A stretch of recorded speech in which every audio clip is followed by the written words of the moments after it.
describes the world we live in today. Myron C. Fagin, a famous Hollywood writer who rose through the ranks of the Hollywood elite, uncovering some nasty secrets along the way. He made it his life's work to expose the darkness that he personally saw with his own two eyes. This recording is a culmination of his life's work, and through a historical lens, he reveals what's been hiding in the shadows for hundreds of years. What you're about to hear is not conspiracy theory, rather is documented historical fact that holds up to the most rigid scrutiny. And without further ado, I bring you the Illuminati and the Council on Foreign Relations. The question of how and why the Illuminati is the crux of the great conspiracy to destroy the sovereignty of the United States and the enslavement of the American people within a UN one-world dictatorship is a complete and unknown mystery to the vast majority of the American people. The reason for this unawareness of the frightening danger to our country and to the entire free world is simple. The masterminds behind this great conspiracy have absolute control of all of our mass communications media, especially television, the radio, the press, and Hollywood. Do you have any people being paid by the CIA who are contributing to a major circulation American journal? We do have people who submit pieces to two American journals. Do you have any people paid by the CIA who are working for television networks? This, I think, gets into the kind of getting into the details, Mr. Chairman, that I'd like to get into in executive session. Do you have any people being paid by the CIA who are contributing to the national news services, AP and UPI? Well, again, I think we're getting into the kind of detail, Mr. Chairman, that I'd prefer to handle in executive session. We all know that our State Department, the Pentagon, and the White House have brazenly proclaimed that they have the right and the power to manage the news, to tell us not the truth, but what they want us to believe. They have seized that power on orders from their masters of the great conspiracy. And the objective is to brainwash the people into accepting the phony peace bait to transform the United States into an enslaved unit of the United Nations one world government. Let me clarify the meaning of the expression, "He is a liberal." The enemy, meaning the one world conspirators, have seized upon that word liberal as a cover-up for their activities. It sounds so innocent and so humanitarian to be liberal. This satanic plot was launched back in the 1760s when it first came into existence under the name of the Illuminati.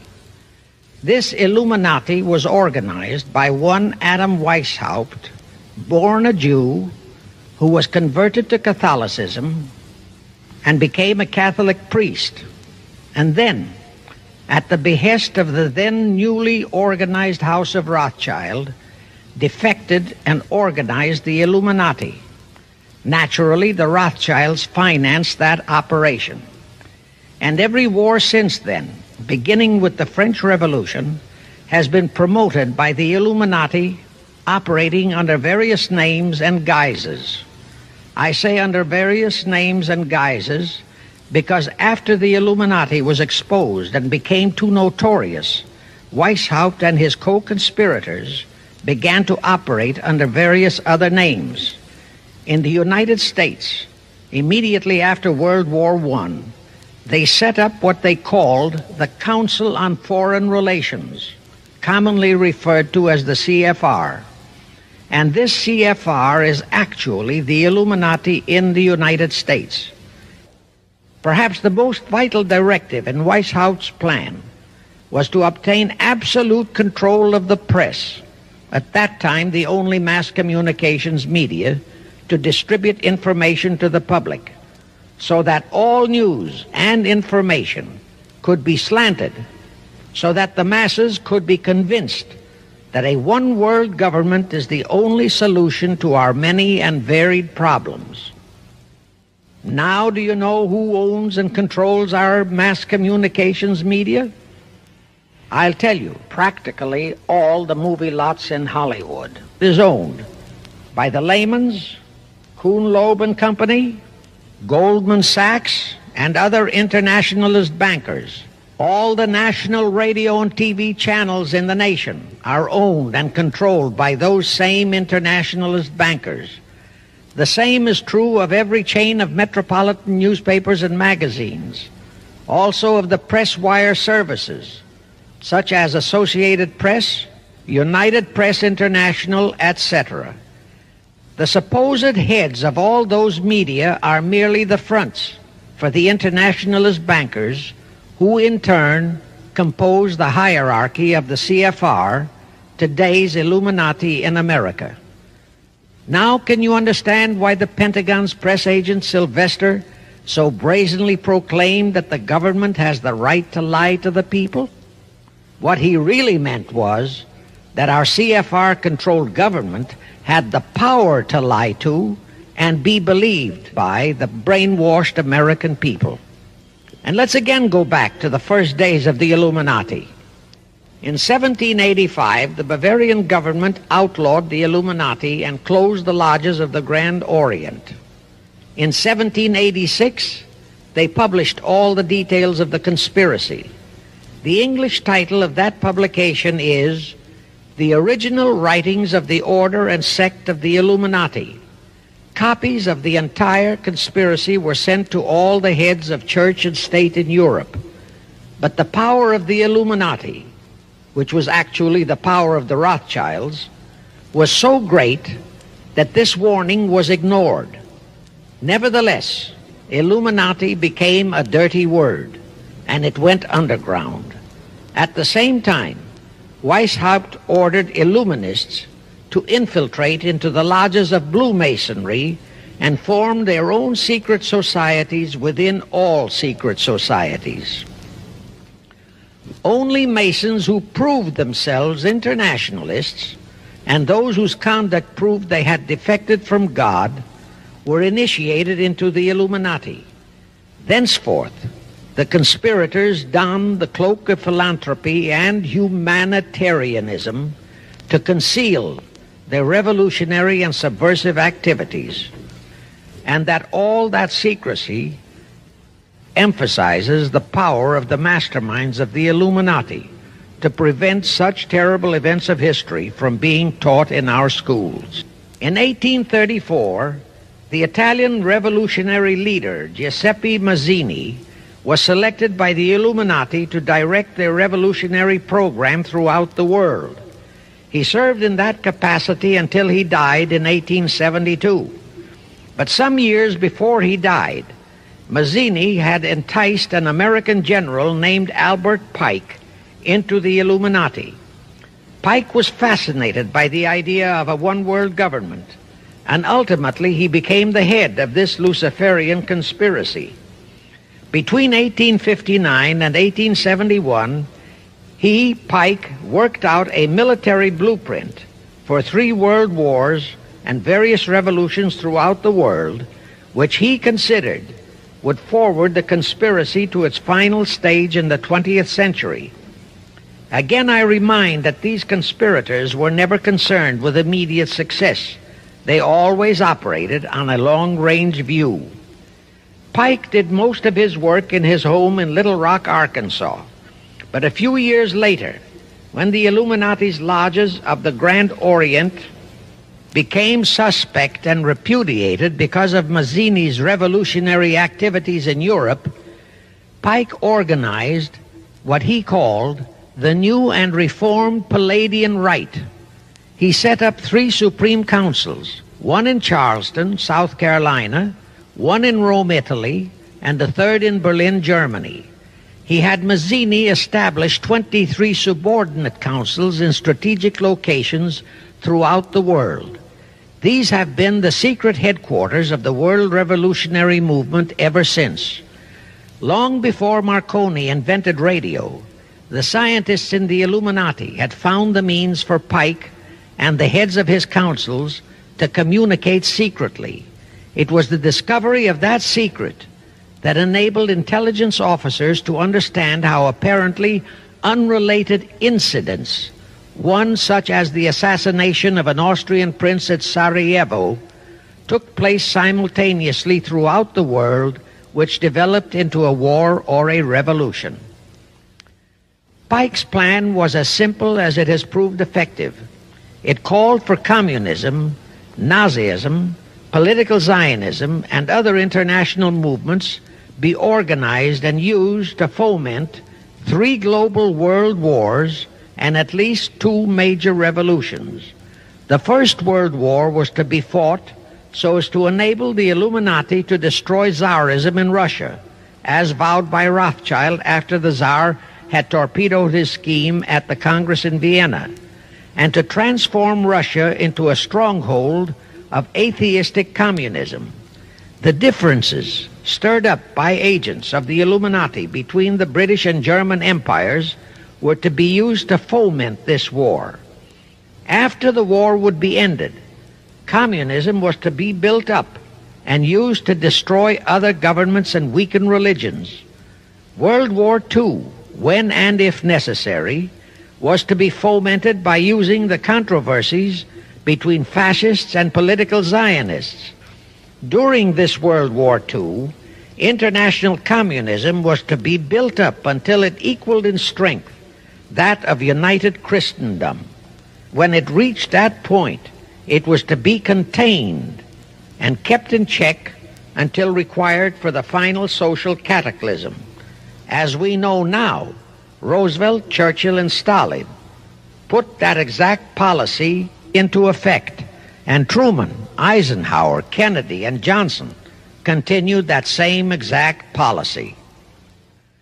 World War III is to be fomented by using the so-called controversies the agents of the Illuminati, operating under whatever new name, are now stirring up between the political Zionists and the leaders of the Muslim world. That war is to be directed in such a manner that all of Islam and political Zionism, Israel, will destroy each other, while at the same time the remaining nations, once more divided on this issue, will be forced to fight themselves into a state of complete exhaustion, physically, mentally, spiritually, and economically. Now, can any thinking person doubt that the intrigue now going on in the Near, Middle, and Far East is designed to accomplish that satanic objective? Pike himself foretold all this in a statement he made to Mazzini on August 15, 1871. Pike stated that after World War III is ended, those who will inspire to undisputed world domination will provoke the greatest social cataclysm the world has ever known. Quoting his own words, taken from the letter he wrote to Mazzini, and which letter is now catalogued in the British Museum in London, England, he said, "We shall unleash the nihilists and the atheists, and we shall provoke a great social cataclysm which in all its horror will show clearly to all nations the effect of absolute atheism, the origin of savagery and of most bloody turmoil. Then everywhere the people forced to defend themselves against the world minority of revolutionaries will exterminate those destroyers of civilization, and the multitudes disillusioned with Christianity, whose deistic spirits will be from that moment on without direction and leadership, and anxious for an ideal but without knowledge where to send its adoration, will receive the true light through the universal manifestation of the pure doctrine of Lucifer, brought finally out into public view, a manifestation which will result from a general reactionary movement which will follow the destruction of Christianity and atheism, both conquered and exterminated at the same time." When Mazzini died in 1872, Pike made another Italian revolutionary leader named Adrian Lemmi his successor. Lemmy, in turn, was succeeded by Lenin and Trotsky, then by Stalin. The revolutionary activities of all those men were financed by British, French, German, and American international bankers, all of them dominated by the House of Rothschild. We are supposed to believe that the international bankers of today, like the money changers of Christ's day, are only the tools or agents of the great conspiracy, but actually they are the masterminds behind all of it. While the general public has been brainwashed by all the mass communications media into believing that communism is a movement of the so-called workers, the actual fact is that both British and American intelligence officers have authentic documentary evidence that international liberals operating through their international banking houses, particularly the House of Rothschild, have financed both sides in every war and revolution since 1776. Those who today comprise the conspiracy, the CFR in the United States, direct our governments, whom they hold in usury through such methods as the Federal Reserve System in America, to fight wars such as Vietnam, created by the United Nations, so as to further Pike's Illuminati plans to bring the world to that stage of the conspiracy when atheistic communism and the whole of Christianity can be forced into an all-out Third World War within each remaining nation, as well as on an international scale. Now let me show you how our federal government and the American people have been sucked into the one-world takeover plot of the Illuminati Great Conspiracy. And always bear in mind that the United Nations was created to become the housing for that one-world so-called liberal conspiracy. The real foundations of the plot for the takeover of the United States were laid during the period of our Civil War. Not that Weishaupt and the earlier masterminds had ever overlooked the New World. Weishaupt had his agents planted over here as far back as the Revolutionary War. But George Washington was more than a match for them. It was during the Civil War that the conspirators launched their first concrete efforts. We know that Judah Benjamin, chief advisor of Jefferson Davis, was a Rothschild agent. We also know that there were Rothschild agents planted in Abraham Lincoln's cabinet who tried to sell him into a financial dealing with the House of Rothschild. But old Abe saw through the scheme and bluntly rejected it, thereby incurring the undying enmity of the Rothschilds. Investigation of the assassination of Lincoln revealed that the assassin, Booth, was a member of a secret conspiratorial group. Because there were a number of highly important government officials involved, the name of the group was never revealed, and it became a mystery, exactly as the assassination of Jack Kennedy still is a mystery. Anyway, the ending of the Civil War destroyed, temporarily, all chances of the House of Rothschild to get a clutch on our money system, such as they had acquired in Britain and other nations in Europe. I say temporarily because the Rothschilds and the masterminds of the conspiracy never quit. So they had to start from scratch, but they lost no time in getting started. Shortly after the Civil War, a young immigrant who called himself Jacob H. Schiff arrived in New York. Jacob was a young man with a mission for the House of Rothschild. Jacob was the son of a rabbi, born in one of Rothschild's houses in Frankfurt, Germany. I won't go deeply into his background. The important point is that Rothschild recognized in him not only a potential money wizard, but more important, he also saw the latent Machiavellian qualities in Jacob that could, as it did, make him an invaluable functionary in the great one-world conspiracy.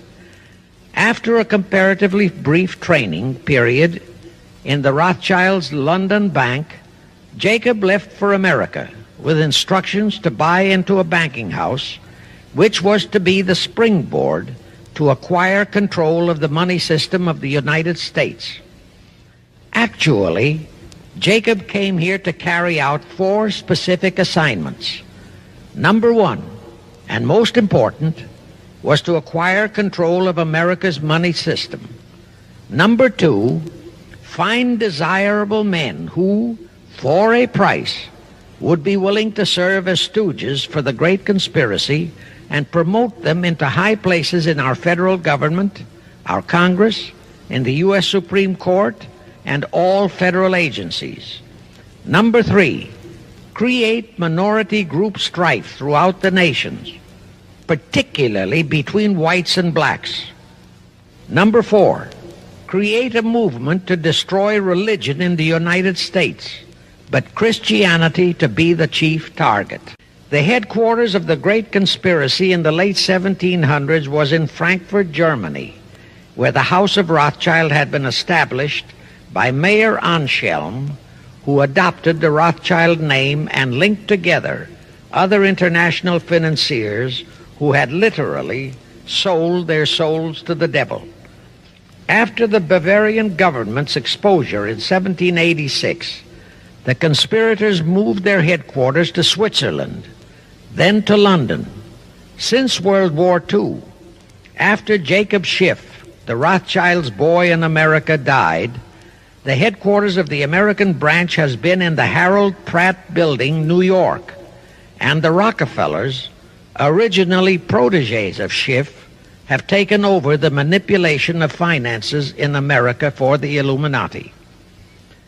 In the final phases of the conspiracy, the one world government will consist of the king dictator, head of the United Nations, the CFR, and a few billionaires, economists, and scientists who have proved their devotion to the great conspiracy. All others are to be integrated into a vast conglomeration of mongrelized humanity, actually slaves.